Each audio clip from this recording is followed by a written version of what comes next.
Dans un instant, ça colle et c'est piquant.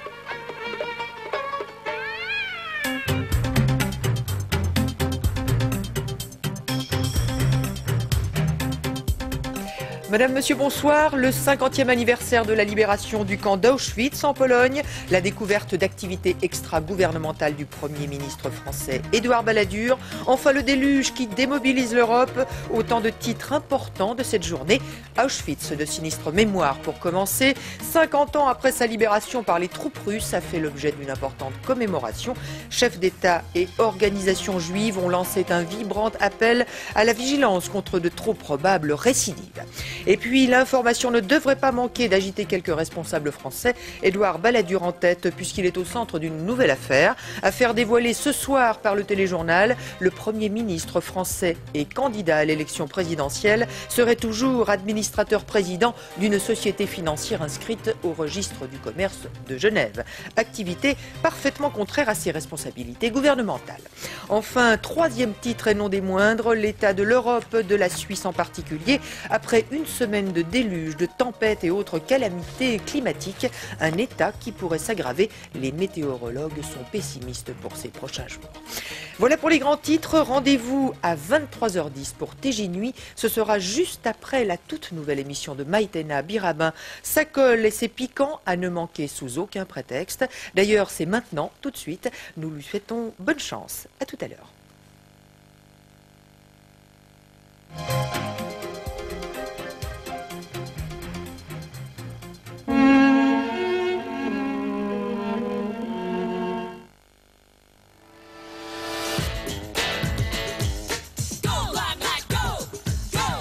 Yes, yes, y'all.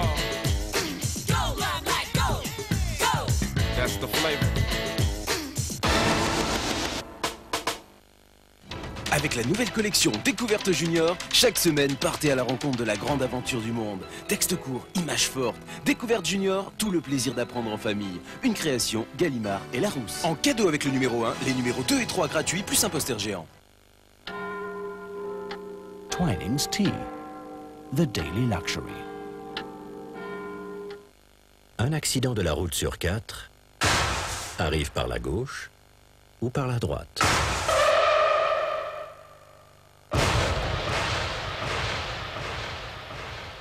C'est pourquoi Volvo a encore optimisé son système de sécurité SIPS. Avec le SIPS Bag. Le premier airbag latéral toujours à vos côtés, intégré au siège. Des deux côtés. SIPS Bag, une première mondiale, en option sur la Volvo 850.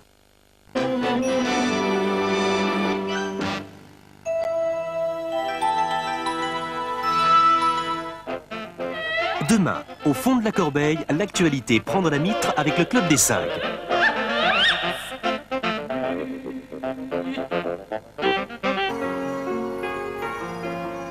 Rocketeer, Los Angeles, 1938. En testant la première fusée à propulsion individuelle, Cliff Secord, cascadeur aérien, atterrit en plein conflit nazi. Le film de minuit, Universal Soldier, Jean-Claude Van Damme.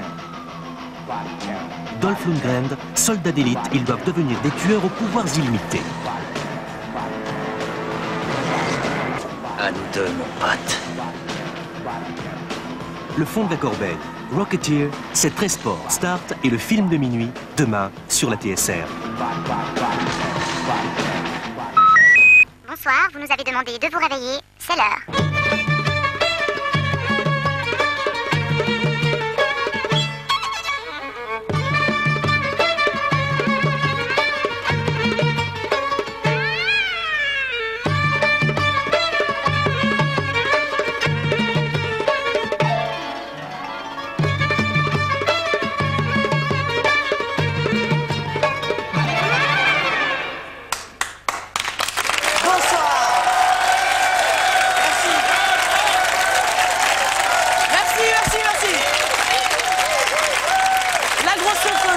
Est-ce que ça vous dit, à l'heure où la beauté se mesure en chiffres, 90, 60, 90, eh bien il reste une personne un peu curieuse comme ça qui vous propose un autre nombre.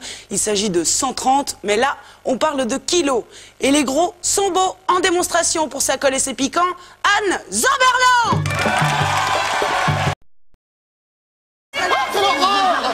Quelle horreur! Non, mais faut pas montrer des images atroces à des petites filles à ces heures-là. Merci beaucoup. Heureusement, on a de la chance, on va passer. À bientôt. Vous serez peut-être là la semaine prochaine. Peut-être ce sera un autre foyer test, on ne sait pas encore. La semaine prochaine, on parlera de quelque chose qui est très important. On en a déjà un peu parlé ce soir. La semaine prochaine, on reçoit les Sœurs de la Perpétuelle Indulgence. Si vous voulez en savoir plus, ce sont elles que vous voyez à l'antenne. Soyez là vendredi prochain. Ça colle et c'est piquant. Et de 1. À vendredi pour la deuxième. Salut!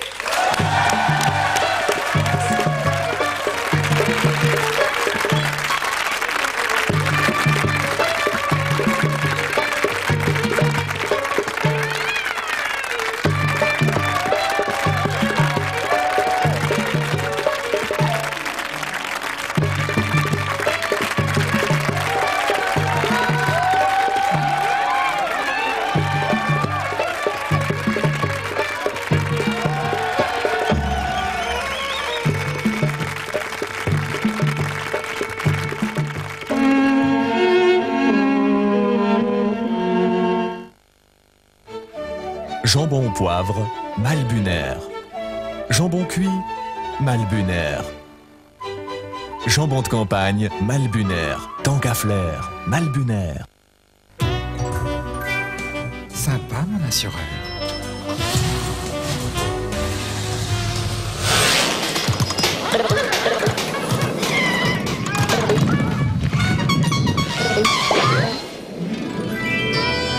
Moi, je suis bien la vaudoise. Vaudoise Assurance. Assure le bien-être.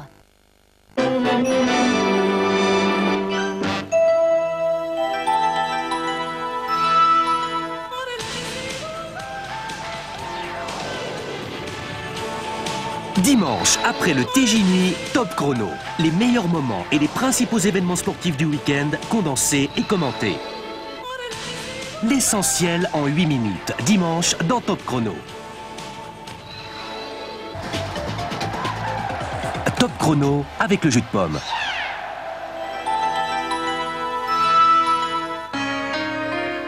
Justice en marche reprend avec un débat choc. Faut-il légaliser la distribution contrôlée de l'héroïne? Face à face, Christian Niels Robert, professeur de droit pénal à l'Université de Genève, et Pierre Ray, directeur de la Fondation pour toxicomanes du Levant à Lausanne. Vous souhaitez participer à l'émission? Appelez vite le 022 708 89 97. Justice en marche, mercredi. Faut-il légaliser la distribution contrôlée de l'héroïne?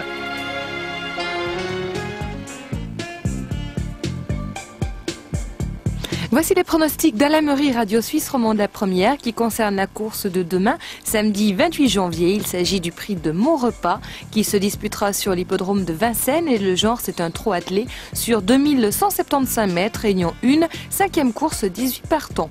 Voici les pronostics 17, 18, 13, 8, 6, 3, 7 et 11.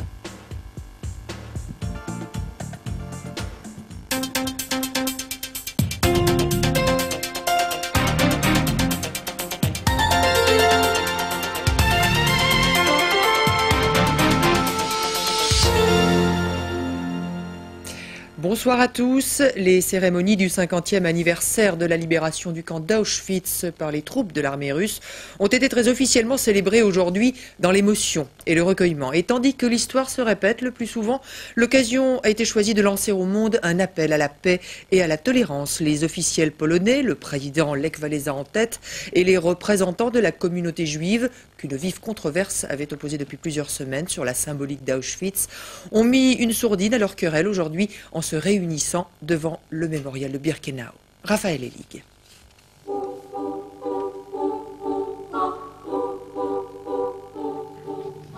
Nous espérions quitter Auschwitz, mais Auschwitz ne nous quittera plus jamais. Amis, fermez les yeux. Fermez vos yeux et regardez. Vous verrez ce que nous avons vu.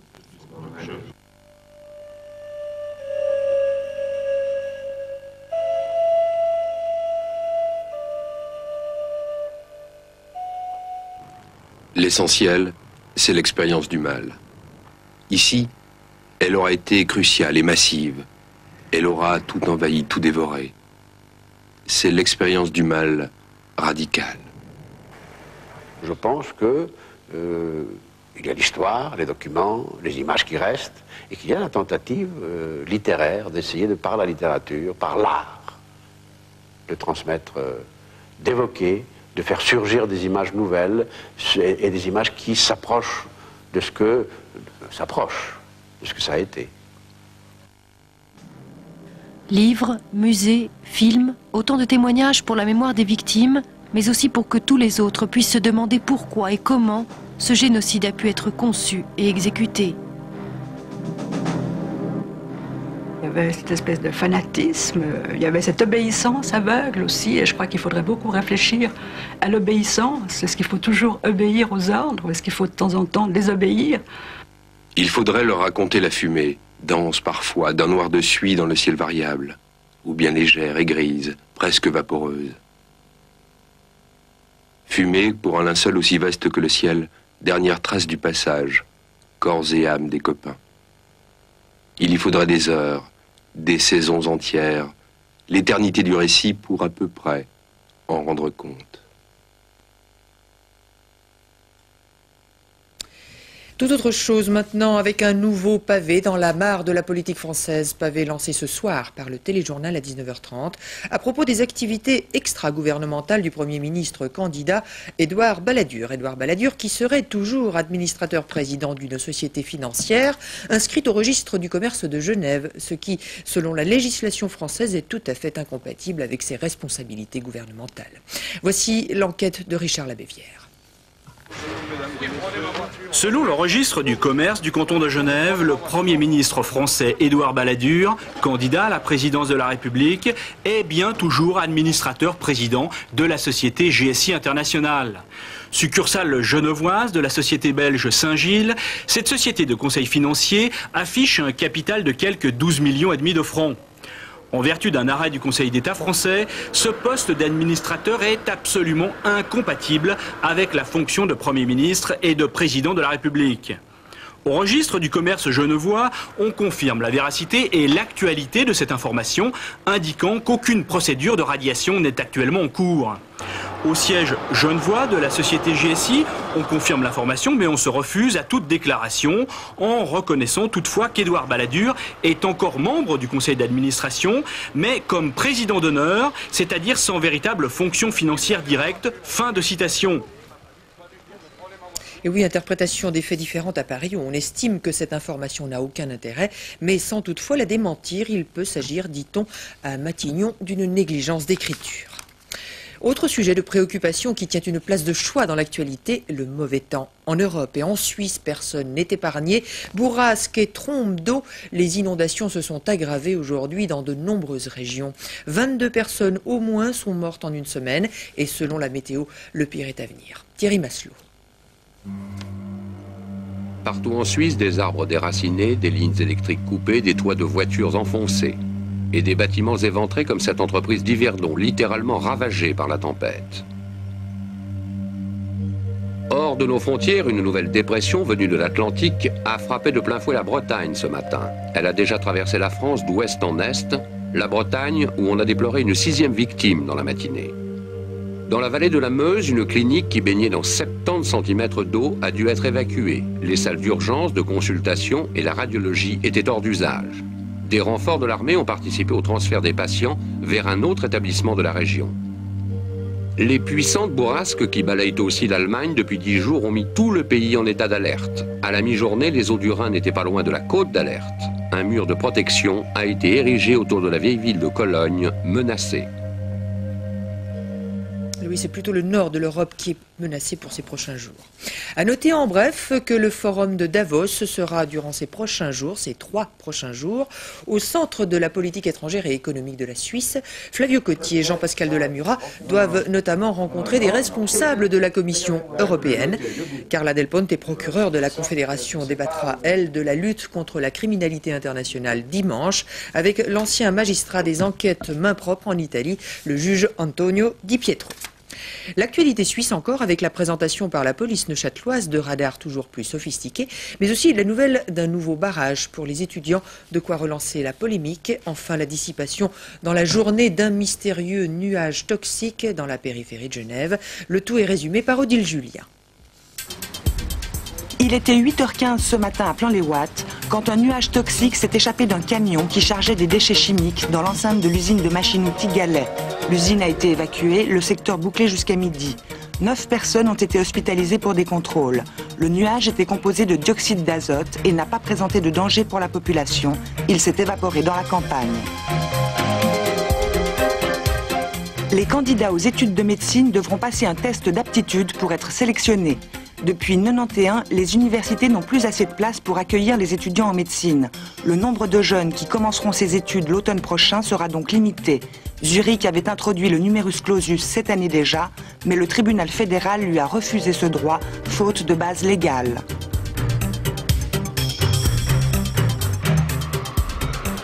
Automobilistes, attention!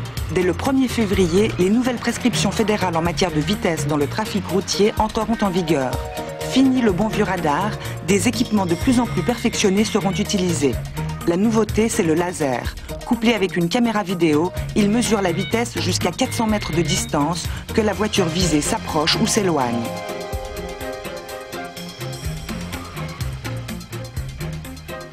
Plus moyen de passer entre les gouttes. Sachez encore que l'écrivain Jean Tardieu est mort aujourd'hui à l'âge de 91 ans à Créteil, en banlieue parisienne. Jean Tardieu, considéré comme l'un des plus grands poètes contemporains, a rassemblé l'essentiel de son œuvre dans un recueil intitulé Fleuve caché.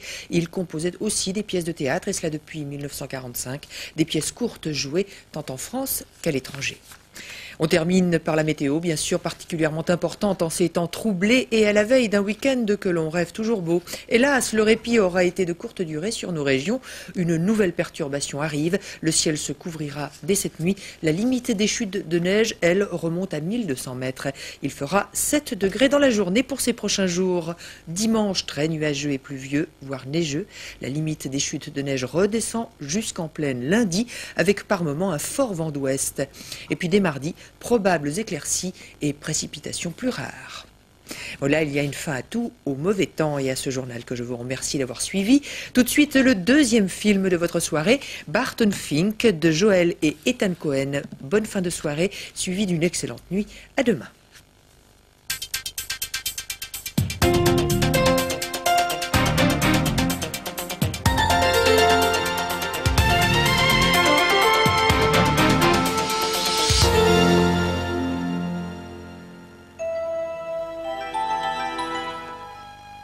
Dans un instant, Nocturne.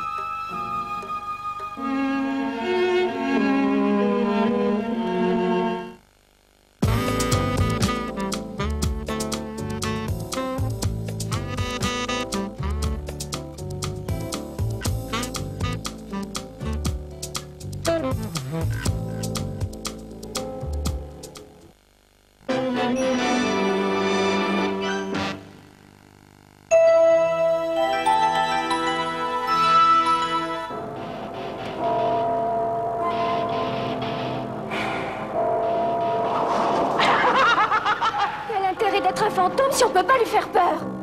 Plongez dans le monde des fictions frissons. Le film de minuit avec avant-première, le magazine du cinéma, c'est samedi sur la TSR.